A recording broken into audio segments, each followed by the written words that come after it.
This is a very old slide. I just realized I was looking at it. This is the better part of 20 years old. But I think it's still relevant. This was made in the early days of Illumina in the context of genomics, and it was to illustrate the problem we were trying to solve, which was that in order to go from raw sequence data to something that you could apply in the clinic, you really had to do an enormous amount of analysis somewhere in between. And the idea was that we would need to analyze genetic variation at the population level in order to make sense of genetic function. So nowadays, I think people would more commonly say precision medicine, but I think this still applies. So this has become, to a first approximation, I would say, largely a solved problem. Certainly by no means the end of the road, but now we're many, many orders of magnitude beyond where we were there back then in terms of capacity to analyze sequence. And I used to say that metaphorically, it was like trying to move the Himalayas with a teaspoon. And we needed better technology, we needed better tools. So today I want to look at trying to do the same thing with proteomics. And of course, people have been doing this for a very long time now, and with great success, I would say, but there's still a need for better approaches and complementary approaches. So for example, mass spec is enormously powerful.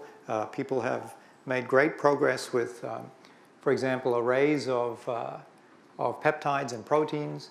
This is from a paper describing one such fairly recent technology using old methods that were used to synthesize DNA arrays to make peptide arrays, that is photolithography. And this shows an array of, I think, 2.1 million peptides.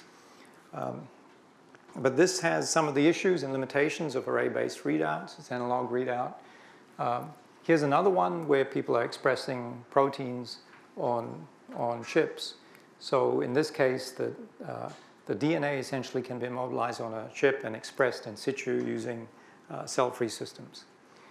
So these illustrate the more traditional methods of this type of analysis. And the one I just showed you uses in vitro transcription translation. And it's efficient, it's non-toxic, being biological. It has its limitations. Neither is, I would say, obviously hugely better than the other. They both have pros and cons. Chemical synthesis lets you make all kinds of things that are much harder to make using biological systems. You can make things in very large quantity, but it's a less efficient process. It's hard to make very long peptides, and you have issues with chemical synthesis, basically. So one way to think about this is, is basically how can you apply some of the paradigms in genomics to proteomics. And conceptually, this shows, I think, in basically maybe an oversimplified way, some of the interesting evolution of genomics assays. So if you just take this column at the end, the readout, way back, things would be read out individually. And then there was a transition to highly parallel readouts, for example, with microarrays, where you could get a lot of data at one time. In fact, people would often say that in one experiment, they might replicate the total amount of data or exceed the total amount of data that people had collected in decades previously. And now there's been a transition to highly parallel digital sequence-based readouts, and that's completely transformed genomics. In this dimension, assays were done one at a time. They were done individually and they were read individually. And one of the big advances in the array world was that you did one sample prep and you could read out as much information as you had features on a chip for. And same in this digital sequencing world. But it also applies at the level of making the reagents in the cases where assays depend on reagents. They used to be made individually. At some point, they were made individually and pooled. At some point, they were made as large collections. So I would say this is, to a first approximation, where we are today. And we thought that this really is a useful sort of paradigm or perspective for trying to do proteomics assays. So the need really to transform genomic sequences into information at the proteome level, and a very simple rationale is that peptides are known to be useful probes for analyzing the proteome, but a challenge really was how to do this at scale. And so the approach was to try and represent the proteome and variations as large collections of peptides. And as I said, to make use of some of the tools of genomics that are so scalable and so powerful. So in order to do that, we made use of technology whereby you could link the peptide that you made, or protein, with its encoding DNA sequence. And you could use this as a substrate for an assay, and I'll show you some different assays, and then read it out in parallel. So that's the basic paradigm. The process is, it's also very much templated on the genomics world. You can design sequences in silico, you can start with genomic information, you can translate into peptide sequences, you can apply various algorithms to select the sequences that you want to analyze. And then you can synthesize these sequences as DNA templates in a very parallel, efficient way. And there are a number of platforms that let you do this nowadays. You can order pools of oligos, and then one can convert this pool of DNA molecules into peptide DNA conjugates in a very efficient way in a single tube type of reaction, and perform the assay and read out by sequencing. So this really is the proteomics part of it. The rest of it is things that typically happen more in a DNA lab. So how do we make these conjugates? This is nothing we invented. This is actually quite old technology. A company called Phylos initially commercialized it for drug screening large combinatorial libraries and doing in vitro evolution. And Jack Szostak and colleagues developed this method of basically adding a reactive molecule, a pure myosin adapter, to the end of the RNA. So this represents a DNA molecule that you want to transcribe into RNA. You modify it with this adapter. And then the ribosome does the work of translation. It pauses and links the growing peptide chain to its encoding DNA sequence, or in this case, RNA sequence.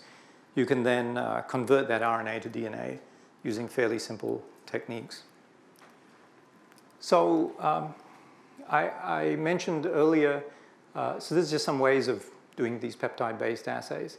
And these two are solid array-based. I just described how we use this methodology of linking peptides to DNA sequence. And very similar to this is really phage display. You can express peptides or proteins on surfaces of phage. You can do this in the same parallel way using the same kinds of techniques. And you can then extract the encoding DNA sequence and read it out on a DNA sequencer. So these two come from the analog world of readout, and these are DNA-based digital readouts.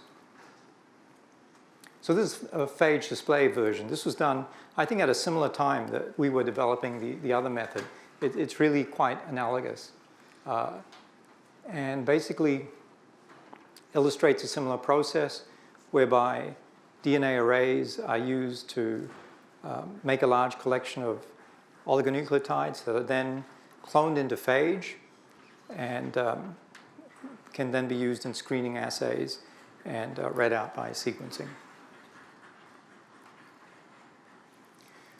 I'll just show you a couple of examples of assays that we developed just to show the versatility of this process. Excuse me. And this is a protease assay where we attach the conjugate to a solid support. So we have a library. This can be a large library of conjugates. If you expose this collection to a protease, that cleave some sequences, then you can identify what's been cleaved by collecting these molecules, amplifying this DNA tag, and sequencing it. So again, this can be done on very large collections at the same time. And this work was published back in 2012 in PLOS One, so I won't go into any detail on it. But as an illustration of this, we tiled our way through the hepatitis C proteome and showed that we could identify protease sites in the proteome quite efficiently. Similarly, a kinase assay, where in this case we phosphorylate the conjugates, and anything that's been phosphorylated gets captured and sequenced.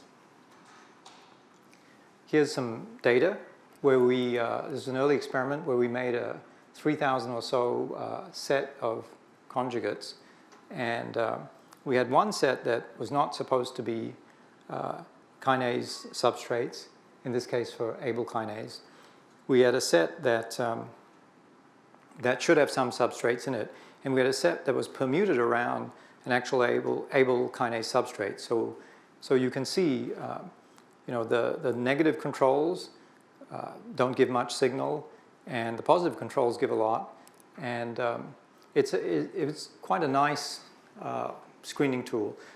I have to say that although this works at the moment very well with purified kinases, we've yet to get really satisfactory signal to noise when doing this with biological samples. So, I think this shows more the principle of how this technology can be used in this type of assay. So it doesn't necessarily work perfectly for any sample type, any assay, but it's a way of screening a lot of sequences for kinase substrate specificity quite quickly in the way of testing purified kinases. I'm going to switch gears now because of this a strong undercurrent of immunology going on in this meeting, and obviously a very interesting area anyway, and talk a little bit about assays, or at least one or two assays that we've developed in the immunological area. So this is a really interesting model, of course, for this type of proteomics, in that with the immune system, you're dealing with enormous diversity and complexity of sequences. So it's a good test case, and it's an area where multiplex assays are really needed. So we thought, well, it would be interesting to study this interface between MHC and T-cell receptor and peptide and see what we can learn using this type of assay. And so we came up with an assay that, for want of better imagination or time, we call MHC-Pepsi. And basically, the need here is to identify peptide epitopes, and that's useful as I think you all know, for a variety of different applications potentially. And I don't think I need to tell anyone here this. Probably most of you are even more familiar with this than I am. But of course, the MHC complex is the most interesting spot in the human genome in case of explaining or being associated with various diseases and conditions. So I'm going to start with this assay, this MHC assay. It's, again, conceptually actually quite simple. We have this library of peptide DNA conjugates, and we expose them to MHC. And then we capture this using pretty standard techniques. And anything that's captured basically can be recovered and sequenced. That tells us what peptide's bound to MHC. I'll come back to the other assay later. So in order to test this assay, we chose flu as an example.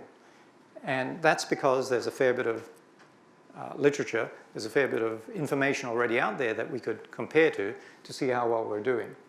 So we tiled our way through influenza A virus, I think not everything, but a large chunk of it, in 15 amino acid peptides, stepping through in 1 amino acid increments. And we screened against a set of HLA alleles. I think we had 14 total HLAs and a little over 3,000 peptides. And we didn't get good data for all the HLA alleles. I want to say that I think 5 alleles not shown gave poor signal background, and we think we probably recover those by optimizing the binding conditions, perhaps. But these are the ones that we got good signals for. And basically, I highlight a position here where I think about 1/3 of the data in public databases is from this region. So we chose this as a region to sort of compare to the publicly available information. But you can see these look like looks like we have a fairly clean baseline and some peptides popping up binding to MHC. And it turns out it's by no means perfect, but it does much better than in silico prediction methods. So here's our data, assay signal as a function of position in this nucleoprotein. And you can see that in colors here are known human T cell epitopes that we're picking a lot of these up. And this is the equivalent result using, I think, the best in silico prediction methods. And this is one plotted against the other. In silico versus experimental, you can see we have much better signal to noise. So I think down here, again, we found 6 of 7 experimentally. In silico finds 4 of 7. And so we have a better positive predictive value. This is in tabular form. And this is sorted into, let's see, these colors are concordant hits. So this is the MHC Peptides assay, and this is the literature. So in green is where we've got general agreement between the two. And this color here is in literature only. So this is something where we don't see it. And then in blue are hits that we see that aren't in the literature. And so that could be an assay. So these are putative hits. We haven't confirmed them. So these could be assay false positives. They could be real T cell epitopes that we don't that haven't been identified yet in the literature, or they could be peptides that bind MHC, but nevertheless not immunogenic. It's a complex process to elicit a response. So basically, there are a variety of different methods to do this. And I don't think by any means this is necessarily replacing all other methods. They all have pros and cons. But it's certainly a method where you can do a very high throughput screening of candidate peptide sequences for MHC binding. And so we're working on putting together related types of assays for the rest of the system as well. But we were pretty happy with this initial result. So, we can get quite highly multiplex, competitive. I think this is important because when you look at array-based experiments, you see a lot more signal, but I think you have a lot less specificity because of the nature of the assay. It's not a competitive binding assay. And it basically, correlates well with what we know, and it's highly scalable. I've shown you experiments where we've only done a few thousand, but basically the nature of the assay is such that it can easily scale to greater than 10 to the 6. And I think the largest experiments we've done, not of this particular assay, are in the probably 100,000 range at this stage, and enables a bunch of interesting applications. So another one, of course, is the antibody response. And this seems like a very natural fit. You've got peptide epitopes, and there's a enormous complexity again in the antibody world. Antibodies are widely used as diagnostic in diagnostics, and there are pros and cons to them. Again, you know, you basically have some responsiveness to the host environment. You've got amplification by the immune system. It's stable. It's available in blood. It's a very standard type of assay that's used. It's only an indirect measure. Can take time to develop. Can persist beyond the pathology, so it may not tell you what's happening real time. And of course, it's subject to variation. Again, there are lots of different ways of doing this, various pros and cons. Together with phage display, this approach has the advantage of very high levels of multiplexing. And it's actually pretty easy to do, and it has this highly quantitative, specific and sensitive digital DNA readout. So here's an overview of the process. It sort of mimics what I've showed you previously. We can do design in silico, representing whatever pathogens, allergens, tumor proteins, and so on that we choose. We make a pool by methods that I've told you about. And then we can do binding to serum samples and collect the antibodies, see what's bound, and do it very quantitatively. As a demonstration of this, we looked at lung cancer early detection. Again, it's something other people have done, and there's something known about it in the literature, so we thought this would be a good model to practice on. And there's a case for early detection. You know, it's a deadly cancer, and there's a huge benefit in detecting early, but it's hard to do. So one needs high specificity, can't tolerate a high false positive rate, and there's a lot of molecular heterogeneity. There are various methods for doing this, direct imaging, of course, detecting circulating tumor cells, proteins or antibodies, and there's also circulating tumor DNA. But as far as I know, none of these tests is particularly great right now. And you know, we didn't think that we could necessarily do better. It was just that it's a good model for testing. So what we did was we chose proteins that we thought would be enriched for reactivity. And in total, we made about 12,000 or so peptides, including some controls. And then we took a fairly modest number of samples initially, some controls that described as healthier controls, but of course you never know. Non-small cell lung cancer cases, small cell lung cancer cases, smokers, non-smokers, male and female, and these are the age ranges. So it's about 60 samples, give or take. And the first very striking result I'll show you is these are our positive controls. We put in a bunch of pathogen proteins thinking that everybody just about should react to these.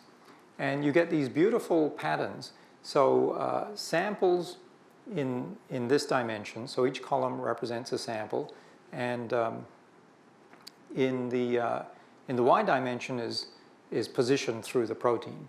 So in this case, this HSV1 protein, you see red is high reactivity and blue is low. You see particular peptides reacting quite strongly across most of the samples. And this largely mimics what's known in immune epitope database.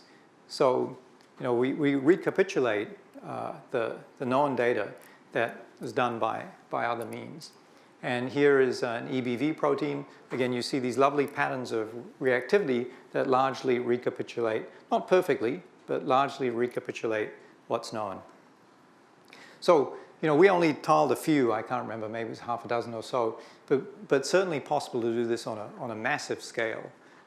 We could take every human pathogen and put down very large numbers of peptides and do high throughput screening on large numbers of samples. And in fact, another group has done essentially this.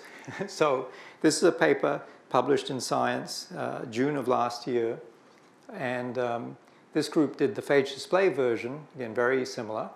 Viral proteins converted into DNA sequences, expressed as peptides on phage, binding assay read out by sequencing after amplification.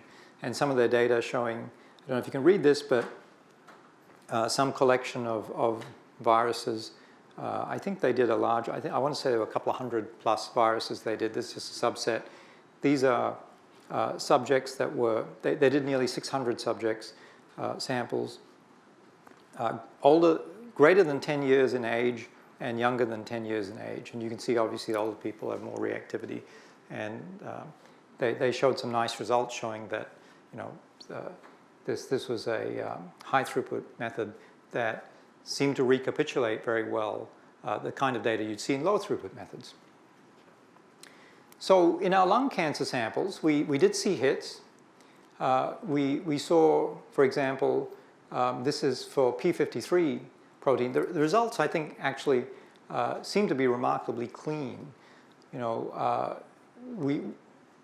with the pathogens, we saw reactivity across just about all the samples. With the cancer antigens, we saw very little reactivity.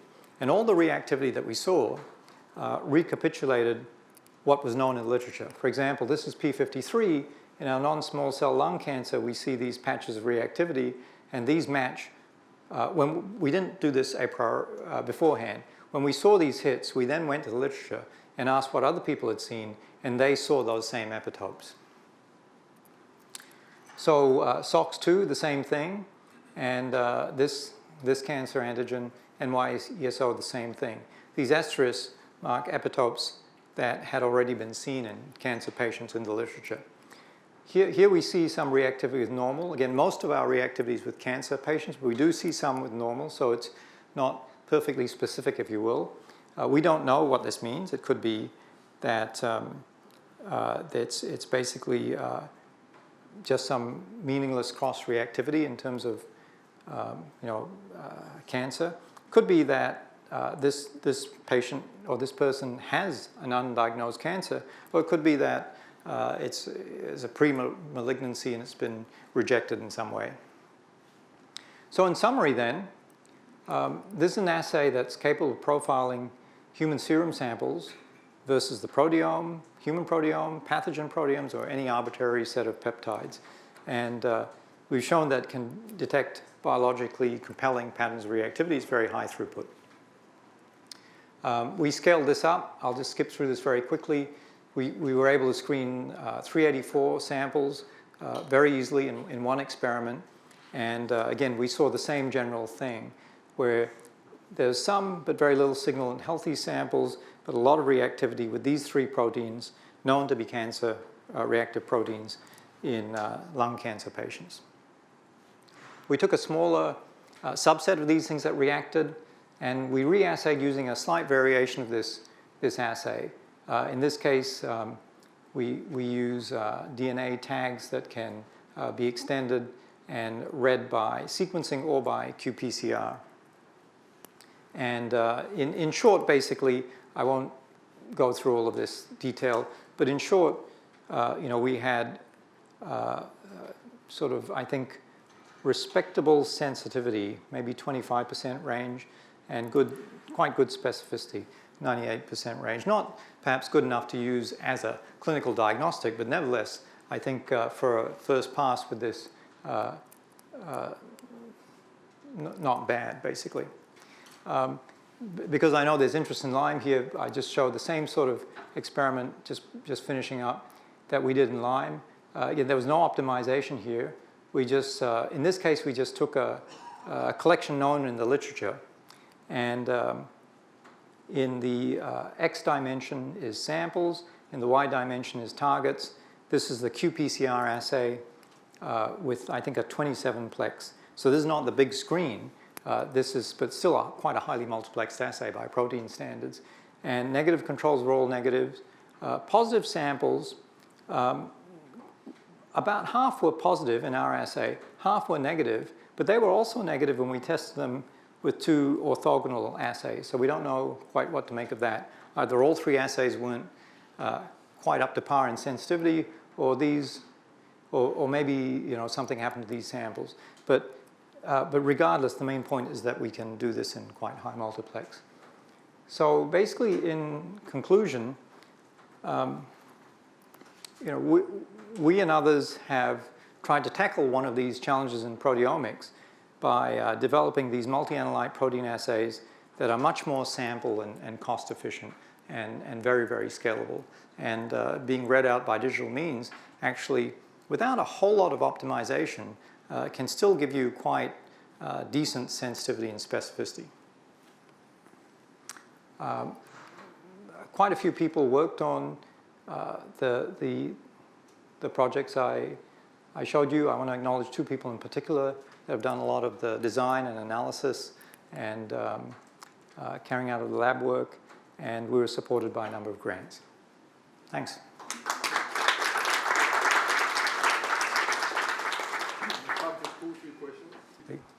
Do you think there's any limit to the size of libraries you could explore?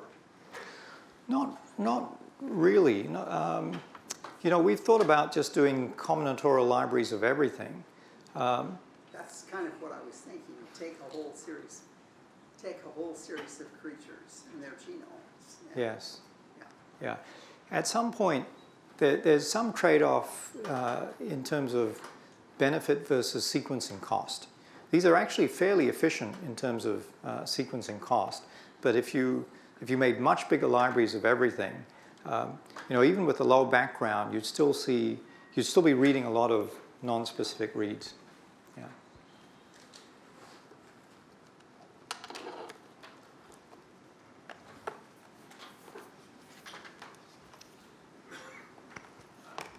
Just out of curiosity, how long does it take between, let's say I want to pick an organism, Staphylococcus or something, how long between design of the peptide and having a working assay? Right now, it probably takes us about